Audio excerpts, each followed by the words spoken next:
जिल्हा बँकेच्या उपाध्यक्षा जयश्रीताई पाटील यांनी भविष्याचा आणि कार्यकर्त्यांचा विचार करून भाजपमध्ये प्रवेश केला आहे। त्यांचा भाजप प्रवेश जबरदस्तीने करायला ते लहान मूल नाही, त्यामुळे खासदारांनी दादा घराणी फोडल्याचा केलेला आरोप चुकीचा असल्याचे पालकमंत्री चंद्रकांत दादा पाटील यांनी स्पष्ट केलं। तर खासदार विशाल पाटील यांची भाजपशी जवळीक वाढली असली तरी ते भाजपला हवेत अशी सद्यस्थितीला कोणतीही गरज नसल्याचे पालकमंत्री चंद्रकांत दादा पाटील यांनी स्पष्ट केलं। माधवनगर रस्त्यावरील अग्निशामक केंद्राचं लोकार्पण पालकमंत्री चंद्रकांत दादा पाटील यांच्या हस्ते करण्यात आलं। यावेळी त्यांनी पत्रकारांशी संवाद साधला। जयश्रीताई पाटील यांचा भाजप प्रवेश करून दादा घराण्यात फूट पाडली असल्याचा आरोप विशाल पाटील यांनी केला होता। या आरोपाला उत्तर देताना पालकमंत्री पाटील म्हणाले, जयश्रीताई पाटील हे लहान मूल नाहीत, ज्यांना भाजपमध्ये जबरदस्तीने आणले। त्यांनी आपल्या भवितव्याचा आणि कार्यकर्त्यांचा विचार करून भाजपमध्ये प्रवेश केलाय। त्यांनी हा निर्णय विचारांती घेतलाय। ही अनेक दिवसांची प्रक्रिया होती, त्यामुळे खासदारांचे आरोप चुकीचे असल्याचे पालकमंत्री पाटील यांनी स्पष्ट केले। तर खासदारांची भाजपबरोबर सलगी वाढली असल्याच्या प्रश्नावर पालकमंत्री पाटील म्हणाले, उपराष्ट्रपती पदाची निवडणूक झाली, त्यामुळे ते आता भाजपचे सहयोगी सदस्य होतील, अशी कोणतीही गोष्ट भविष्यात नाही। भाजपला हे खासदार हवेतच असा प्रसंग देखील भविष्यात येणार नाही, असा टोला पालकमंत्री पाटील यांनी लगावलाय। दरम्यान कुणबी दाखले पारदर्शकपणे दिले जाणार आहेत। यापूर्वी देखील सरकारने दाखले दिले, त्यामुळे ओबीसी समाजावर अन्याय होणार नाही। छगन भुजबळ यांच्या मनामध्ये असलेले गैरसमज मुख्यमंत्री दूर करतील, पण प्रत्येकजण आता समाजाचा विचार करून आंदोलन करत आहे, हे दुर्दैव वाटत असल्याचंही ते म्हणाले। मुख्यमंत्री समृद्ध पंचायत राज अभियान हे ग्रामीण भागात ग्रामपंचायत, पंचायत समिती व जिल्हा परिषद या संस्थांच्या माध्यमातून पारदर्शक, सक्षम आणि सुशासनयुक्त पंचायत उभी करण्याचा हेतू आहे। लोकसहभाग वाढावा आणि ग्रामस्थांचे जीवनमान उंचवावे हा या अभियानाचा मुख्य हेतू असून ग्रामविकासाला नवी दिशा मिळणार आहे। समृद्ध अभियानासाठी लोकसहभागातून चळवळ उभी करा, ग्रामपंचायतींना भरघोस निधी देऊ, असं आश्वासन ग्रामविकास मंत्री जयकुमार गोरे यांनी उपस्थित सरपंच सदस्यांना सांगलीत दिलाय। ऐश्वर्या हॉलमध्ये ग्रामविकास आणि पंचायत राज विभागाच्या वतीने मुख्यमंत्री समृद्ध पंचायत राज अभियान कार्यशाळेत ग्रामविकास मंत्री गोरे बोलत होते। या प्रसंगी पालकमंत्री चंद्रकांत दादा पाटील, खासदार विशाल पाटील, सदाभाऊ खोत, गोपीचंद पडळकर, सत्यजित देशमुख, मुख्य कार्यकारी अधिकारी विशाल नरवाडे, अतिरिक्त मुख्य कार्यकारी अधिकारी मनोज जाधव, प्रकल्प संचालक नंदिनी घाणेकर उपस्थित होते। ग्रामविकास मंत्री गोरे म्हणाले, स्वर्गीय आबांनी ग्रामस्वच्छता अभियान, हागणदारी मुक्त अभियान आणि तंटामुक्त अभियान सुरू करून नवी दिशा दिली। हे सर्व अभियान एकत्र करून मुख्यमंत्री समृद्ध पंचायत राज अभियान राबवण्यात येणार आहे। याद्वारे शासकीय योजनांची 100% अंमलबजावणी करण्याचे काम करावं लागेल। गावगाडा, सरपंच आणि ग्रामपंचायत अधिकाऱ्यांसाठी नाही, गावच्या समृद्धीसाठी लोकांनी पुढे आलं पाहिजे। आम्हाला आमच्या गावासाठी काम करायचं, त्यासाठी स्पर्धा चळवळीच्या माध्यमातून स्पर्धा आहे।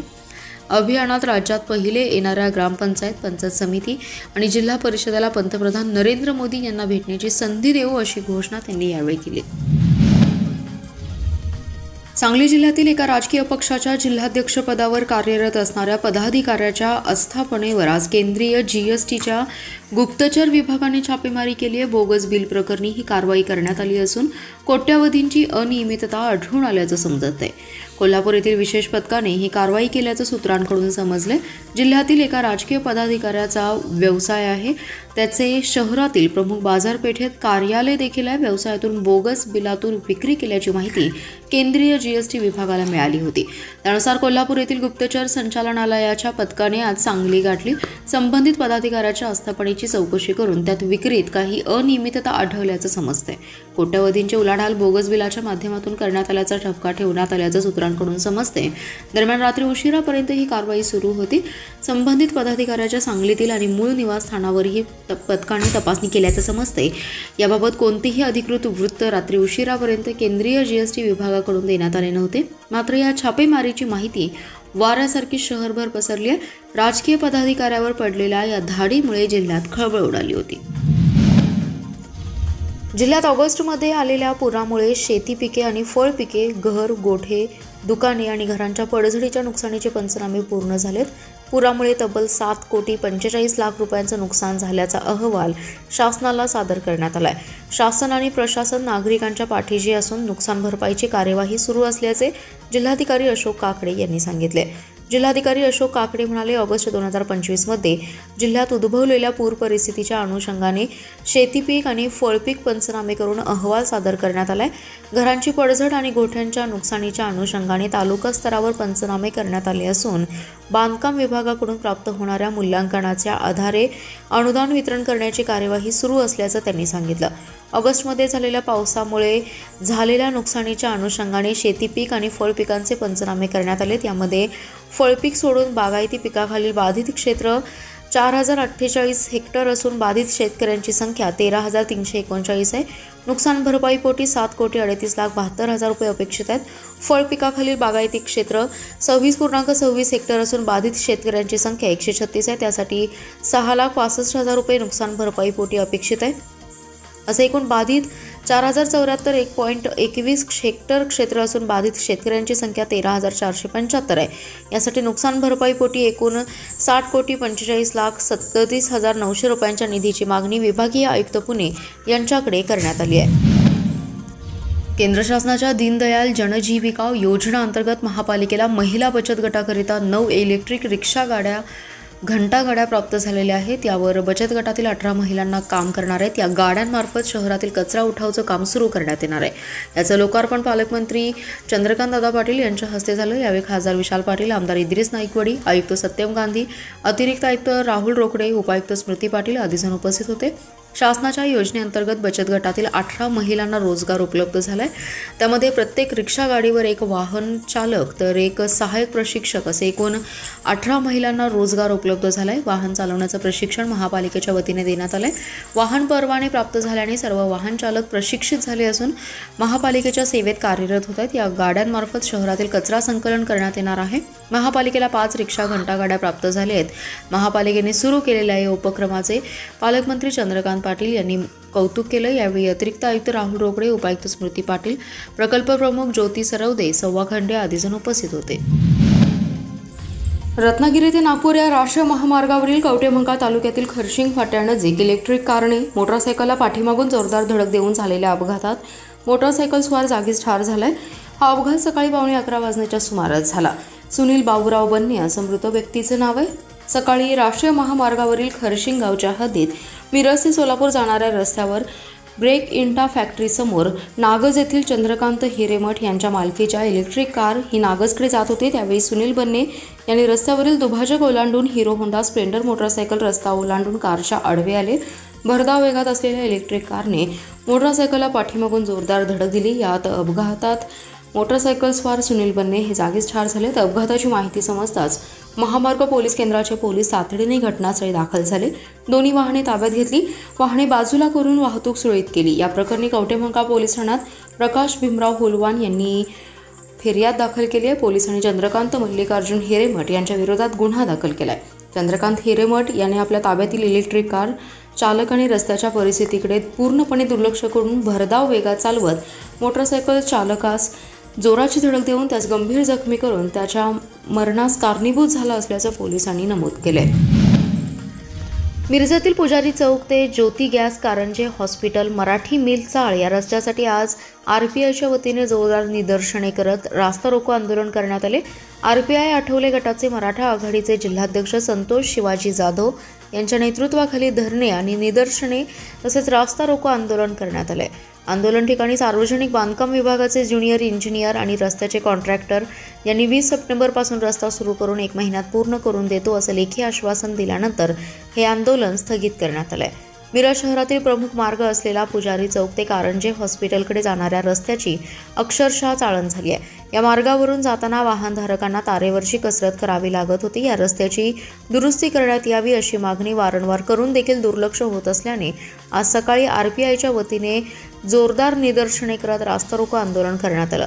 या आंदोलनात शहर जिल्हाध्यक्ष पोपट कांबळे, युवक जिल्हाध्यक्ष श्वेतपदम विवेक कांबळे, योगेंद्र कांबळे, अविनाश कांबळे, सोहेल कांडेकरी, नागेश राठोड, सचिन सकटे, अजित सगरे, भाजपचे नितेश कांबळे, राष्ट्रवादीचे गौसबाई मुलानी, भीम आर्मीचे जयलाभभाई शेख यांच्यासह प्रभाग क्रमांक 7 आणि 20 मधील नागरिक मोठ्या संख्येने उपस्थित होते।